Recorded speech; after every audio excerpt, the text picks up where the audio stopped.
দুখৰ অৰণ্য নাথাকিলে ক'ত আহি জিৰাবহি সুখৰ চৰাই এদিন তুমিও গুচি যাবা মোৰ হৃদয়ৰ ৰক্ত জবা ছিঙি জালুকবাৰী নাইবা গৃহিণী দুখৰে বতাহতো যদি উৰি থাকে তোমাৰে হাঁহিৰে নিচা নতুন দিনৰ আংচাং চুকি দি যাবা মাথো মোৰ কলমত তেজৰে চিয়াহী বাৰুদৰ আখৰ লিখিম তুমি সাগৰিকা বৰদলৈ কুশলে আছাতো যদিহে কেতিয়াবা গণতন্ত্ৰৰ পতন হ'ব খোজে যদিহে আমাৰ সংবিধানখনক যদি কোনোবাই সলাবলৈ বিচাৰে সংবিধানৰ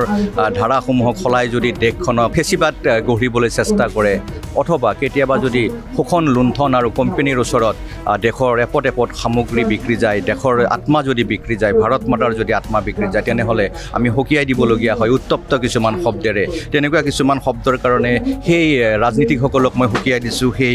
কোম্পানীৰ মালিকসকলক সকীয়াই দিছোঁ যে মোৰ দেশ ভাৰতবৰ্ষ এই ঐতিহ্যৰ গৰিমাৰে এখন পৰিপূৰ্ণ দেশ সেই দেশখন নট ফৰ চেল আপোনালোকে বিক্ৰী কৰিব নোৱাৰিব নিৰুলৈ বুকুত কেলে গামোচা লওঁ আজিকালি মই দেখোন নলওঁ তয়ো নলবি আয়ৰক কবি পিতাৰকো তই কম বয়সীয়া ছোৱালী নিৰুৱা বৰষুণত তিতো হাতত ধৰণে তোৰ কিহৰনো তোৰ লাজবোৰ নকৈ ফুলিল তোৰ কাণ ফুলি চুই চাব খুজি ঠেট তই ইমান সলনি ফুলি ঠেট নিৰু হাতোটা দিন তই ক'ত আছিলি জলকীয়াৰে আমি ইমান ৰবাব খালোঁ তই ভাগ নেপালি লোকে কোৱা শুনিছোঁ তই বোলে গোপনে কিবা ডাঙৰ হলি উৰুলি এজোলাকাৰে সৈতে তই গাঁও এৰি কলৈ যাবলৈ ওলাইছ নিৰু উৰণি দাঙি এবাৰ চাচোন মই কাৰ হতে গছৈ সৈতিয়া ধৰিম কাৰ হতে কৰদৈ খাম কৈ যা নিৰু তোক আৰু আমনি নকৰোঁ নিৰুলৈ এয়া গ্ৰন্থমেলাৰ বতৰ আৰু মোৰ সৈতে এই মুহূৰ্তত এজন বিশেষ ব্যক্তি আছে যাৰ নামেই পৰিচয় সেয়া হৈছে সন্ধিকৈ কলেজৰ তুমি সাগৰিকা বৰদলৈ কুশলে আছানে এই কবিতাৰ যিজন স্ৰষ্টা সকলোৰে অতি মৰমৰ প্ৰণৱ কুমাৰ বৰ্মন প্ৰণৱ দা স্বাগতম জনাইছোঁ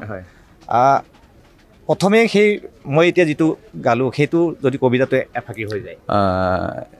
দুখৰ অৰণ্য নাথাকিলে ক'ত আহি জিৰাবহি সুখৰ চৰাই এদিন তুমিও গুচি যাবা মোৰ হৃদয়ৰ ৰক্ত জবা ছিঙি জালুকবাৰী নাইবা গৃহিণী দুখৰে বতাহতো যদি উৰি থাকে তোমাৰে হাঁহিৰে নিচা নতুন দিনৰ আংচাং চুকি দি যাবা মাথো মোৰ কলমত তেজৰে চিয়াহী বাৰুদৰ আখৰ লিখিম তুমি সাগৰিকা বৰদলৈ কুশলে আছাতো সাগৰিকা এতিয়া কিতাপৰ মাজতে আবদ্ধ আৰু প্ৰায় খুব ভাল খবৰ যে 19টা সংস্কৰণ এইবাৰ প্ৰকাশ পালে বেলেগ কিতাপৰ মোৰ ইমান সংস্কৰণ প্ৰকাশ পোৱা নাই কিন্তু সন্দিকৈ কলেজৰ সাগৰিকা বৰদলৈৰ প্ৰতি পাঠকৰ মৰম চেনেহ প্ৰতি বছৰে বাঢ়ি গৈ আছে সেইটো এটা খুব ভাল লগা কথা গতিকে সাগৰিকা বৰদলৈ এতিয়া শব্দৰ মাজত আৰু স্মৃতিৰ মাজত কিতাপৰ ভাজত সাগৰিকা এতিয়া কিতাপৰ ভাজত কিন্তু সাগৰিকা বৰদলৈ সকলোৰে বুকুৰ আপোন হৈ আজি তাৰিখতো আছে আৰু সাগৰিকা বৰদলৈ মানে যেন প্ৰণৱ কুমাৰ বৰ্মন সেই কথা কিন্তু সকলোৱে জানে কিন্তু এইবাৰ মই এখন বিশেষ কিতাপ দেখুৱাইছোঁ নট ফৰ চেল মোৰ দেশ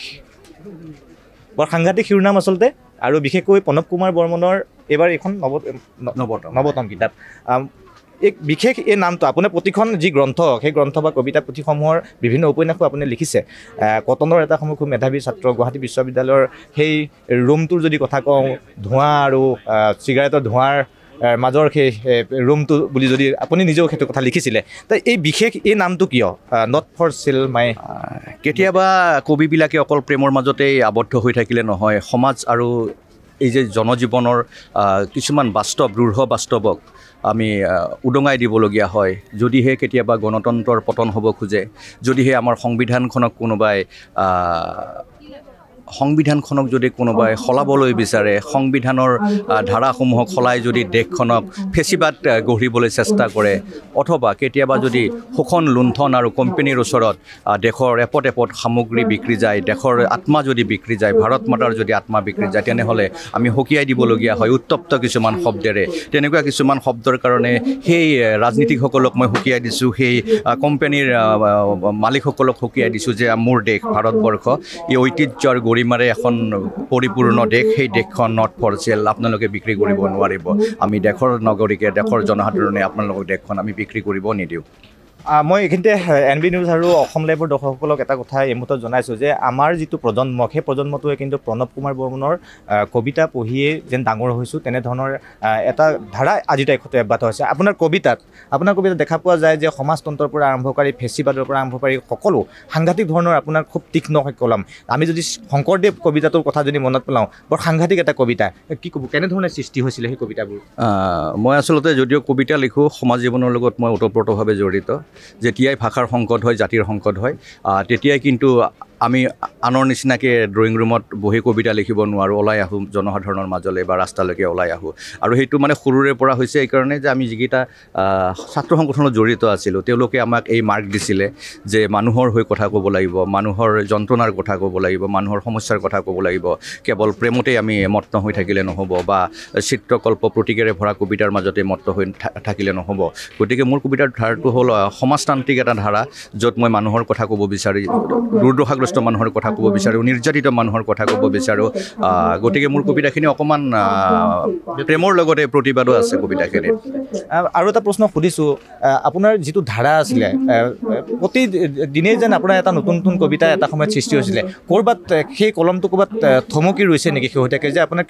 বহু ক্ষেত্ৰত কিন্তু বিৰতি দেখা পোৱা গৈছে কবিতা? নহয়, এতিয়া কথা হ'ল গোটেই সামাজিক মাধ্যমৰ যুগ, আৰু সামাজিক মাধ্যমত কবিতা লিখোঁ, কিন্তু সেইবিলাক কবিতা হয়তো কিতাপ পঢ়ি ভাল পোৱা মানুহে তেওঁলোকে উমান নাপায়। দুইটা মাধ্যম এতিয়া বেলেগ হৈ গৈছে, কিতাপৰ মাধ্যমটো আৰু সামাজিক মাধ্যমটো। বহুতে অকল সামাজিক মাধ্যমতেই কবিতা বা লেখা পঢ়ি পেলাই সামৰি থয়, তেওঁলোকে কিতাপৰ ওচৰত নাহে। আৰু কিছুমান ব্যক্তি এতিয়াও আছে, দেখিছে আজি লাখ লাখ মানুহে আহিছে এনেকৈ, তেওঁলোকে আকৌ কিতাপৰ সুগন্ধি লৈ ভাল পায়। গতিকে মই কিয় থমকি ৰোৱা নাই, মোৰতো এইবাৰ 3খন কাব্যগ্ৰন্থ প্ৰকাশ পাইছে, নট ফৰ চেল মোৰ দেশ, জঘন্য প্ৰেম জঘন্য মৃত্যু আৰু মঞ্জুৰী লোকগল্প। গতিকে মই থমকি ৰোৱা নাই, কবিতা প্ৰতিদিনেই লিখি আছোঁ, কাৰণ কবিতাটোৱে মোৰ নিচা আৰু মোৰ জীৱন দৰ্শন। কটনেই হওক বা বিশ্ববিদ্যালয়ৰ কথা যদি কওঁ, খুব সাংঘাতিক এজন তীক্ষ্ণ মেধা সম্পন্ন আপুনি ছাত্ৰ আছিলে। আৰু মই যদি কওঁ যে কবিতাই হওক বা উপন্যাসেই হওক, সেয়া প্ৰতিজন ব্যক্তিৰে আচলতে তেওঁলোকৰ তেজত থাকে। কবিতা সকলোৱে লিখিব পাৰে, কিন্তু যদি কবিতা নিলিখিলেহেঁতেন আপুনি, তেতিয়া কি হ'ল? নাই, মইতো কবিতা নিলিখা কথাই নাই, যিহেতু মই সৰুৰে পৰা কবিতা লিখিছোঁ। মই কবিতা নিলিখাৰ কোনো মানে প্ৰশ্নই উত্থাপন হ'ব নোৱাৰে, আৰু সেইকাৰণে মই কবিতাৰ মাজতে গোটেই জীৱনটো দি দিলোঁ। এতিয়া কিহত ব্যস্ত?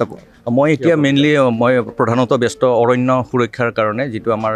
অনুষ্ঠান আছে প্ৰকৃতিপ্ৰেমী মঞ্চ অসম। আমি হাতী মানুহৰ সংঘাতৰ বিৰুদ্ধে কাম কৰি আছোঁ, যাতে সংঘাতটো নিৰাময় কৰিব পাৰি। ডিগবৈ পেঙেৰি বনাঞ্চল, লক্ষীপথাৰ বনাঞ্চল, তৰাণী বনাঞ্চল, আৰু আমাৰ হাড়গিলাৰ কাৰণে কাম চলি আছে মৰিগাঁৱৰ গণাপাৰা বুলি কলঙৰ পাৰত। তাতে কেইটামান হাড়গিলা আছে, আৰু হাড়গিলাকেইটা যিহেতু এটা ৰেয়াৰ স্পেচিছ হৈ পৰিছে, তেওঁলোকৰ আচলতে আশ্ৰয়স্থল নাই। তাৰ কাৰণে আমি শিমলু আৰু কদমৰ নিচিনা এনেকুৱা গছ ৰোপণ কৰি আছোঁ, হাতীৰ কাৰণে ৰোপণ কৰি আছোঁ, অলপ প্ৰকৃতিৰ মাজত কাম কৰি আছোঁ যোৱা 3 বছৰ। নিশ্চয়কৈ। আৰু মই কৈছোঁ যে এইবাৰ যিহেতু এইখন এখন কিতাপ ওলাইছে, মই পুনৰবাৰ দেখুৱাবলৈ অনুৰোধ কৰিছোঁ, নট ফৰ চেল মোৰ দেশ। হয়তো পাঠক সমাজে এই গ্ৰন্থখন পঢ়িলেই গম পাব তাৰ যিটো গ্ৰন্থখনৰ নাম, সেই নামটোৱে ভিতৰৰ কবিতাসমূহ কিমান এক উত্তপ্ত জ্বালাৰ দৰে আচলতে শব্দৰ ফিৰিঙঠি হৈছে, সেয়া আপোনালোকে নিজেই গম পাব। আৰু এখন কৈছিলে জঘন্য প্ৰেম জঘন্য মৃত্যু। গতিকে সেইখনো এখন নিশ্চয় খুব সুন্দৰ গ্ৰন্থ হ'ব, আমি সেয়া দেখুৱাবৰ কাৰণে চেষ্টা কৰিম। আৰু শেষত আমি এটা কথা কৈছোঁ যে এই যি গ্ৰন্থৰ সুবাস, সেই গ্ৰন্থৰ সুবাসত আচলতে সকলো এই মুহূৰ্তত যিহেতু অতিবাহী গৈছে, আৰু প্ৰণৱদালৈকেও আমি পুনৰবাৰ নতুন বৰ্ষ আৰু ভোগালী বিহুৰ শুভেচ্ছা জনাইছোঁ। আপোনাৰ কলম এনেধৰণেই চলি যাওক, আপোনাৰ নতুন নতুন সৃষ্টি আহি যাওক। আৰু শেষত আপোনাৰ এটা খুব প্ৰিয় কবিতা, আপোনাৰ নিজৰ এটা কবিতা যদি। নিৰুলৈ বুকুত কেলে গামোচা লওঁ আজিকালি, মই দেখোন নলওঁ তয়ো নলবি, আয়ৰক কবি পিতাৰকো তই কম বয়সীয়া ছোৱালী, নিৰুৱা বৰষুণত তিতো, হাতত ধৰোনে তোৰ কিহৰনো তোৰ লাজবোৰ নকৈ ফুলিল, তোৰ কাণ ফুলি চুই চাব খুজি ধেত তই ইমান সলনি হলি ধেত, নিৰু সাতোটা দিন তই ক'ত আছিলি, জলকীয়াৰে আমি ইমান ৰবাব খালোঁ তই ভাগ নেপালি, লোকে কোৱা শুনিছোঁ তই বোলে গোপনে কিবা ডাঙৰ হলি, উৰুলি এজোলাকাৰে সৈতে তই গাঁও এৰি কলৈ যাবলৈ ওলাইছ নিৰু, উৰণি দাঙি এবাৰ চাচোন মই কাৰ হতে গছৈ হৈতিয়া ধৰিম, কাৰ হতে কৰদৈ খাম, কৈ যা নিৰু তোক আৰু আমনি নকৰোঁ, নিৰুলৈ।